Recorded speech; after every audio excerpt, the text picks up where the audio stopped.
ketahui semua, aluminium banyak digunakan manusia sejak berabad-abad silam untuk membuat berbagai macam produk. Namun, untuk mengolah aluminium tidak semudah yang kita bayangkan karena prosesnya yang kompleks dan membutuhkan energi yang besar. Aluminium mempunyai sifat tahan korosi, termasuk bahan yang ringan, kuat, dan juga mudah untuk dibentuk. Aluminium merupakan logam putih keperakan, serta merupakan elemen yang sangat reaktif dan membentuk ikatan yang kuat dengan oksigen. Selain itu, aluminium merupakan konduktor listrik dan konduktor panas yang baik. Karena itulah aluminium banyak digunakan sebagai bahan kabel bertegangan tinggi, heatsink, badan pesawat terbang, dan berbagai alat rumah tangga. Dalam pengolahan aluminium dibutuhkan energi yang sangat besar dalam proses elektrolisis. Bauksit merupakan bahan utama dalam pembuatan aluminium. Untuk mendapatkan aluminium terdiri dari beberapa tahapan, yaitu pengambilan batuan tambang yang mengandung aluminium, yaitu bauksit, dengan menggunakan berbagai macam alat berat.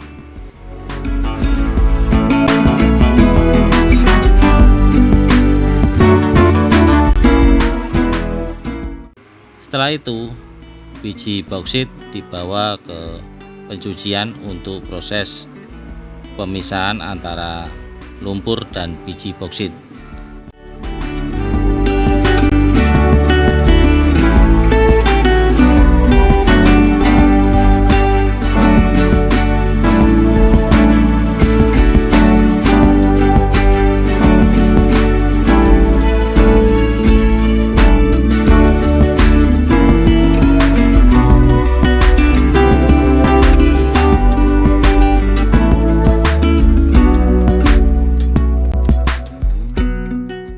Kemudian biji bauksit yang telah tercuci digiling kemudian disaring.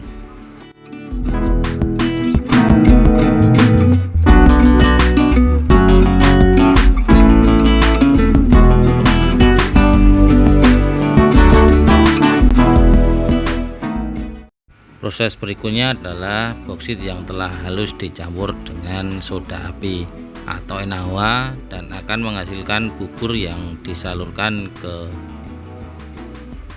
digester.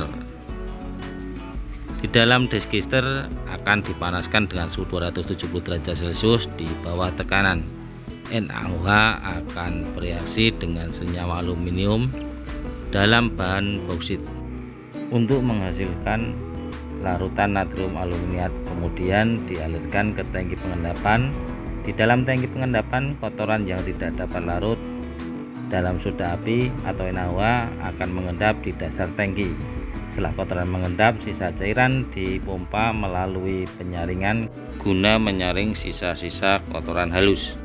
Hasil penyaringan berupa alumina, larutan natrium aluminiat, kemudian dipompa ke dalam tangki pengendap yang besar. Aluminium hidroksida ditambahkan ke dalam larutan untuk memulai proses presipitasi. Pada titik ini kristal aluminium yang besar akan terbentuk, yang kemudian dipanaskan ke dalam tanur putar hingga suhu lebih dari 960 derajat Celcius hingga 1100 derajat Celcius. Proses ini akan mengeringkan molekul air, meninggalkan bubuk putih yang dikenal sebagai alumina atau aluminium oksida. Proses selanjutnya adalah proses smelting alumina yang membutuhkan listrik dalam jumlah besar dan dilakukan dalam tong baja yang disebut dengan pot reduksi. Di dalam pot tersebut dilakukan proses elektrolisis guna menghasilkan molten aluminium atau aluminium murni.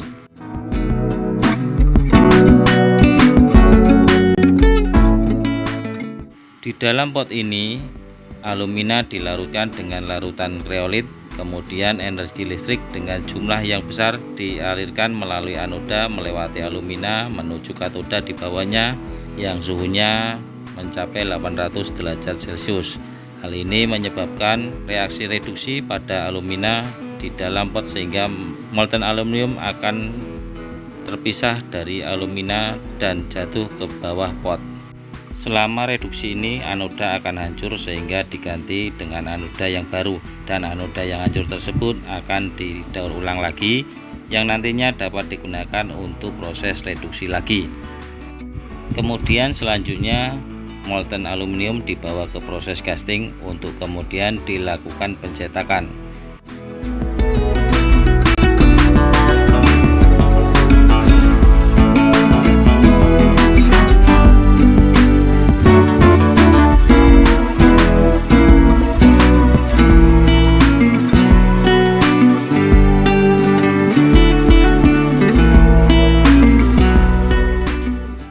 Aluminium batangan ini baik dimensi maupun berat disesuaikan dengan pesanan yang akan diolah lagi menjadi produk yang dibutuhkan oleh konsumen. Salah satu metode untuk mengolah aluminium adalah ekstrusi, yaitu proses penekanan tinggi pada aluminium batangan yang bertujuan untuk mengubah bentuk profil aluminium sesuai dengan yang diinginkan. Pada awalnya aluminium batangan murni dilebur ke dalam furnace.